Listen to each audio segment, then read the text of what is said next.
to this episode of Val 101. Today we'll be going over the basics of movement and how to move correctly and most optimally when traversing on the various maps in Valorant. Movement is, in my opinion, the most important mechanic to learn how to do in Valorant. There are many ways to move incorrectly in this game, and you may be making these mistakes without even realizing it. Before we go over anything, let's talk about why good movement is important and how the movement system works in Valorant. Half of the game of Valorant is understanding that you should make it as easy as possible for you to shoot the enemy. However, not many players think about the other half, making it harder for the enemy to shoot you. That is the central idea of the game of Valorant, that everything, utility, aim, positioning, and of course movement, revolves around. Make it easy for you to shoot them, but hard for them to shoot you. This is what makes having good movement so important. Having good movement allows you to dodge and weave your enemy's bullets, and makes it difficult for them to damage or kill you, oftentimes granting you a second chance in a gunfight without you even realizing it. Alright, so now that you know why movement is important, let's move on to how the movement system works in Valorant. So when you press a movement key in Valorant, let's say for example you press the A key, your character will start moving left as fast as it can. If you press D, they will start moving right, W forward, and S backward. Now in order to shoot most accurately in Valorant, you have to be standing still.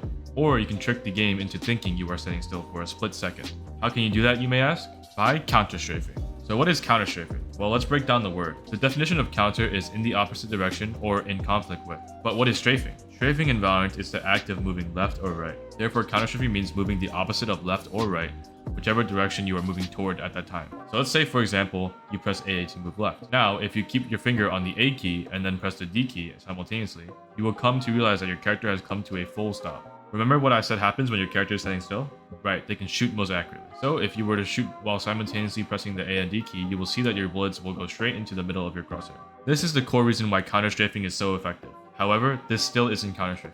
Let's keep the same example as last time, except now you have a fundamental understanding of how the movement system works. So you press A to move left, but this time you will let go of the A key and press and hold the D key instead. Right after you press the D key, I want you to click your mouse. As you can see, in the split second that your character takes to change directions, the game thinks they are standing still. Therefore, you can shoot 1 to 2 shots with maximum accuracy. That is counterstrafing. Now, why is counterstrafing important? Counterstrafing is important because it gives you the benefit of standing still, which is the accuracy, while eliminating the disadvantages of standing still, which is being an easy target for the opponent. Remember, this all ties back to the central idea of making it easy for you to shoot them, but hard for them to shoot you. Counterstrafing is especially important in long to mid-range fights, as since you are farther away from the enemy, you are a much smaller target, meaning the enemy will need more time to line up their shot. If you are constantly moving back and forth and counterstrafing with A and D, you will constantly throw his crosshair off. This is what people call the AD-AD, as you are constantly alternating between the A and D keys to keep yourself moving, but also having the advantage of maximum accuracy in the moments that you counterstrafe. So, in a fight where a person is constantly moving, but still has the ability to shoot accurately, versus a person who is standing still trying to line up the perfect shot, who do you think has the higher chance of winning? Of course, it's the former. In the low ranks, a lot of players play like the latter, standing still and trying to line up their shot. So if you take the time to learn how to counterstrafe and AD-AD dance correctly, I guarantee you will win way more gunfights than you do right now. And that's why counterstrafing is such an important technique to master.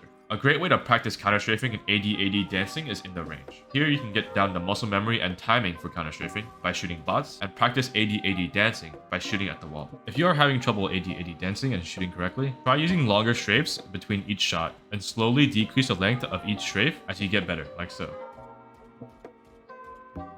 Alright, so now that you know about counterstrafing and AD-AD dancing, I would like to introduce a very common mistake that new players make when starting out in this game: pressing the W key excessively. Allow me to explain. Like I said previously, in order to counterstrafe, it requires you to press the opposite movement key. So, in order to counterstrafe while holding the W key, what key do you have to press? Right, the S key. However, notice that you only have one finger dedicated to the W and S key, that being your middle finger. So in order to counterstrafe when pressing W, you would have to first let go of the W key and then press the S key with your middle finger. On the other hand, you have separate fingers to control the A and D keys, allowing for more fluidity in counterstrafing. Not only that, but when you press a W or S key while rounding a corner or peeking, you appear a lot slower on the enemy screen. Therefore, I want to emphasize that you want to avoid using the W or S key as much as possible, and instead use mostly the A and D keys to move around the map. Of course, there will be specific times and locations where you have to press the W or S key to move forward or backward, and you will come to learn about those specific situations as you continue to play the game. But for now, when you play the game, I want you to consciously think of when you're using the W or S key and ask yourself, do I need to be pressing this key right now? Or will I be able to still get where I want to be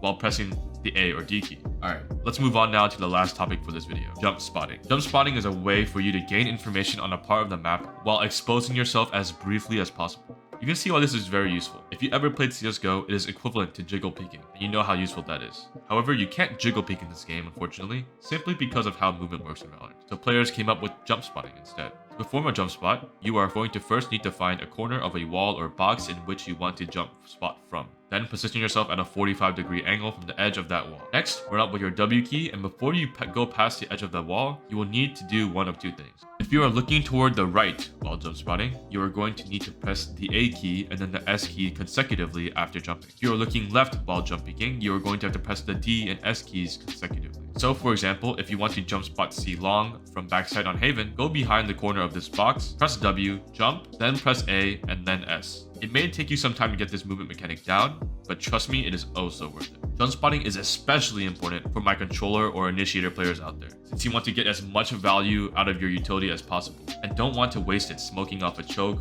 or getting info on an area you can easily jump spot. Alright, that about covers the basics of movement for the game Valorant. This video is a lot denser than my previous ones, so make sure you take the time to practice and get down the techniques I demonstrated. School just started for me, so my schedule has been more busy than usual, but I will do my best to upload a video every Sunday at least, so make sure you're subscribed to keep up to date with that. So until next week, cheers.